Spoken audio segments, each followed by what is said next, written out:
Estamos de volta ao Inferno e na minha companhia está já o deputado Adolfo Mesquita Nunes. Bem-vindo, Adolfo, convidado de hoje do Inferno. Obrigado. Deputado do Centro Democrático Social, mais conhecido como CDS. Mas antes de falarmos mais nisso, no CDS e na Assembleia, Adolfo, há uma pergunta que eu queria fazer e que se prende com o passado fim de semana. O Terreiro do Paço é um bom sítio para fazer manifestações ou é um sítio melhor para discursos do Papa Bento XVI? O Papa Bento XVI não discursou, celebrou uma missa. É o que eu confundo sempre com um político. Ele é filósofo. Ok. Portanto, está perto. Como ele está no Estado do Vaticano, eu fico sempre confuso. Sim.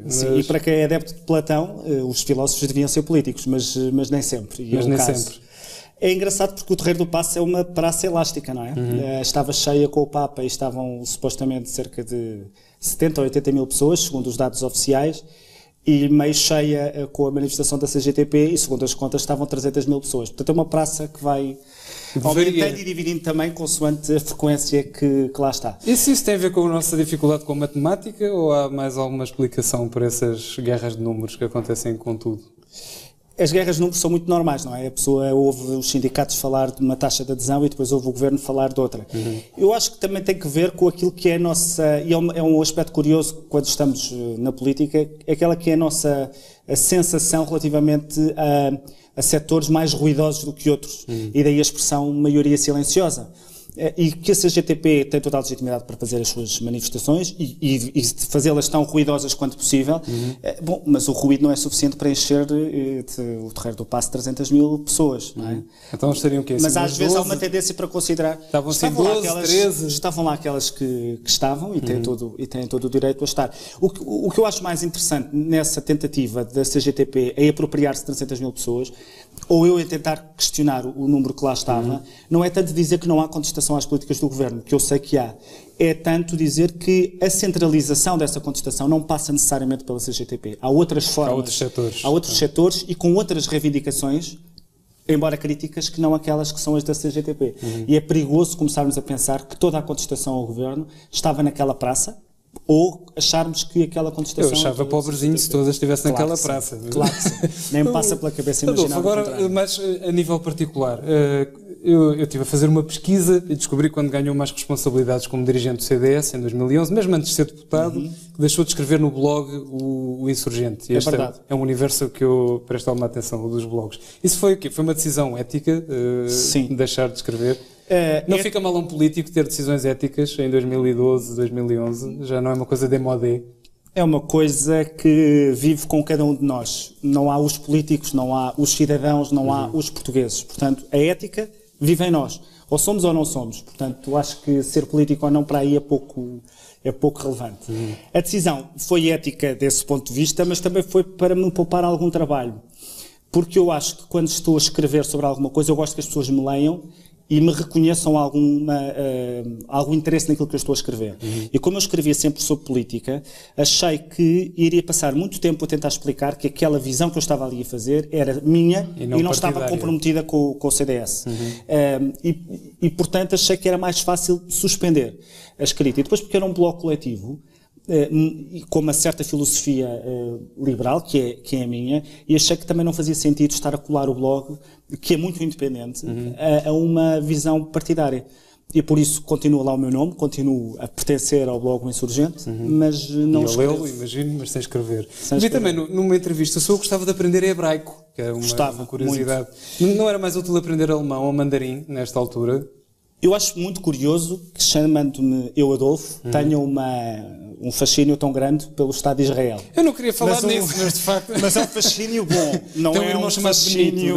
Não, essa é uma piada também muito frequente também imagino que sim. Com o meu nome. Mas não, chama Adolfo apenas porque é o nome do meu bisavô. É hebraico porque me fascina muito a história de Israel e o judaísmo, e acho o hebraico uma língua muito bonita. E cantada, então, acho mesmo muito bonita. É uma língua agressiva, mas a agressividade também tem a sua beleza. Não é? E por falar em agressividade e em beleza, aprender alemão não está nos seus horizontes? Tive 2 anos, mas já esqueci tudo o que havia para esquecer. Mas se quisermos continuar pela conversa com a Alemanha, eu acho que é muito importante hoje em dia. Está demasiado na ordem do dia, não é? Parece-me.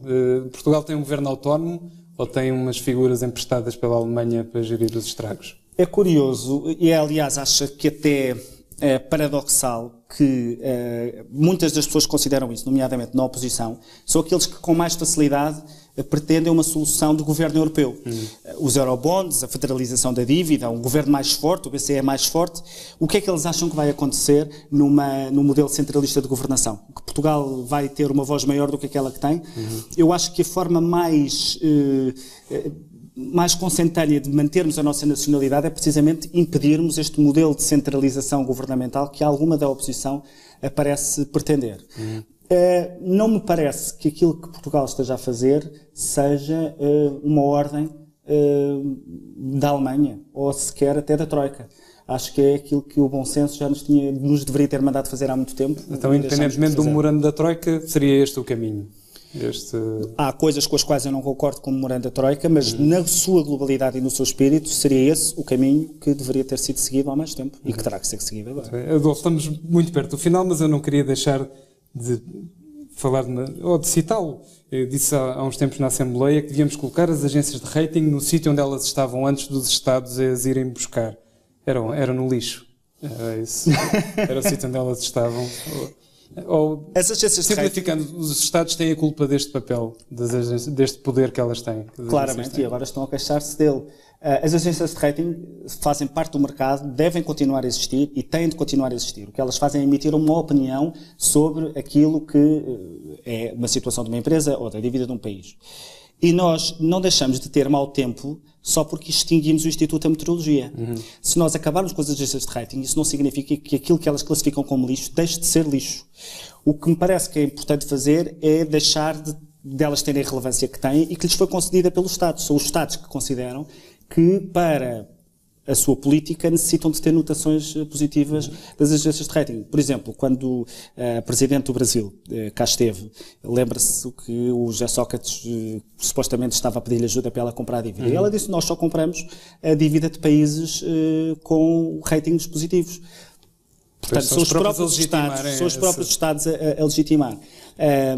E por isso é que eu hesito muito em dizer mal das agências de rating, porque me parece que elas cumprem aquela que é a sua função e que não pode ser sindicada. Mas falar das agências de rating hoje em dia é quase... faz-me lembrar um bocado o Scobie, que é uma personagem do livro do Graham Greene, o Nó do Problema, em que ele está condenado nas duas opções que tem para fazer, que na altura está sentado na igreja e ou vai comungar e peca, porque ele é um pecador e não quer. Abrimos com o Papa e vamos conseguir fechar a igreja. Isto é que é um fica programa... sem comungar e a mulher percebe que ele está a fazer um pecado e, portanto, ele está condenado das duas maneiras. E hoje em dia, quase que falarmos das agências de rating, quase que estamos condenados. Se dizemos, se não caímos na banalização de as penalizar, é porque estamos do lado da força negra do mercado. Por outro lado, se as queremos controlar, somos censores. Portanto, acho que tem que ser aí um equilíbrio, uma mediana. Muito bem. Afonso, obrigado por ter vindo ao Inferno. Eu não me chamo Afonso, mas isso é um erro muito normal. Adolfo, é que eu insisto, há aquele problema. Isso é a história da minha vida. Há aquele problema que é... Há um episódio, agora para citar outro momento de cultura, além do Graham Greene, há um episódio de uma série que é o Extras, com o Ricky Gervais, em que eles querem tanto não ser racistas com o Samuel L. Jackson que aquilo descamba. E eu quero não chamar-lhe Adolfo por causa... Enfim, do que é evidente, que agradeci ao Afonso. Adolfo, obrigado por ter vindo ao Inferno. Um programa podia ser de AAA nas agências, se não estivesse comigo à frente.